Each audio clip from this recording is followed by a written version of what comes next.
कई वर्ष पहले की बात है। जंगल के पास वाले एक गांव में रेखा रहती थी।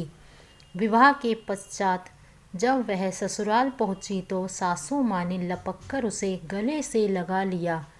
परंतु कुछ ही दिनों में सासू माँ जान गई कि बहू घर के काम में एकदम अनाड़ी है। अब क्या हो, घर तो चलाना ही था। उन्होंने बहू से कहा, रेखा, मुझसे पूछे बिना कोई काम मत करना। यदि ऐसा किया तो कुल देवता का श्राप लगेगा। बहू ने सिर हिलाकर हामी भर दी। फिर तो बस सारा दिन घर में यही आवाज़ें आती, माँ जी कद्दू की सब्जी बना लूँ क्या, आटा कितना पीसना है, भैंस को चारा कब देना है, मैं बाल बांध लूँ, लोटे से पानी पी लूँ आदि। कुछ दिन तक सब ठीक ठाक चलता रहा। एक दिन मामूली से बुखार में सासू माँ चल बसी। अब क्या हो सकता था।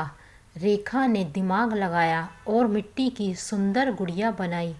उसी को वह सास मानकर घर का सारा कामकाज करती। कोई भी काम करने से पहले वह मूर्ति से अवश्य पूछती। उसके पति मिंटू ने भी कभी कुछ नहीं कहा। एक दिन रेखा मूर्ति को अपने साथ बाजार ले गई। सामान की खरीदारी से पहले सासू माँ की आज्ञा भी तो आवश्यक थी।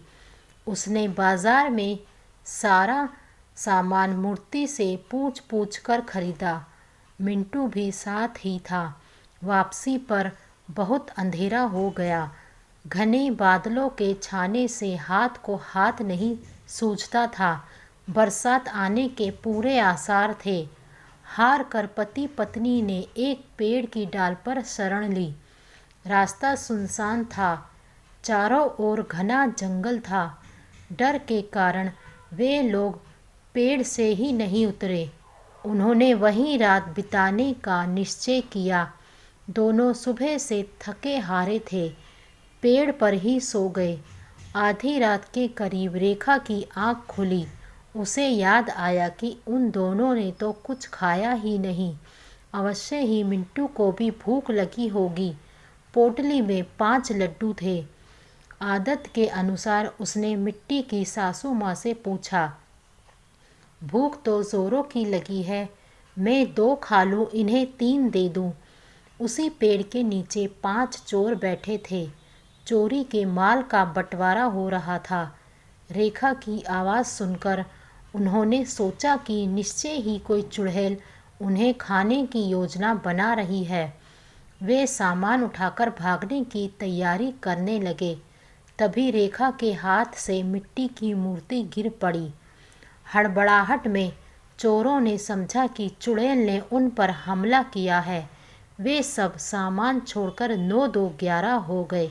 रेखा और मिंटू चुपचाप नीचे उतरे और सारा कीमती सामान बांधकर घर लौट आए।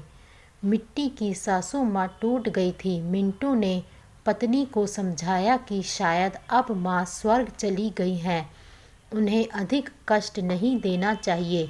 रेखा ने पति की आज्ञा का पालन किया और अपनी बुद्धि से गृहस्थी चलाने लगी। तो दोस्तों, आपको यह कहानी कैसी लगी हमें कमेंट करके ज़रूर बताएं और हमारे चैनल को सब्सक्राइब करें। धन्यवाद।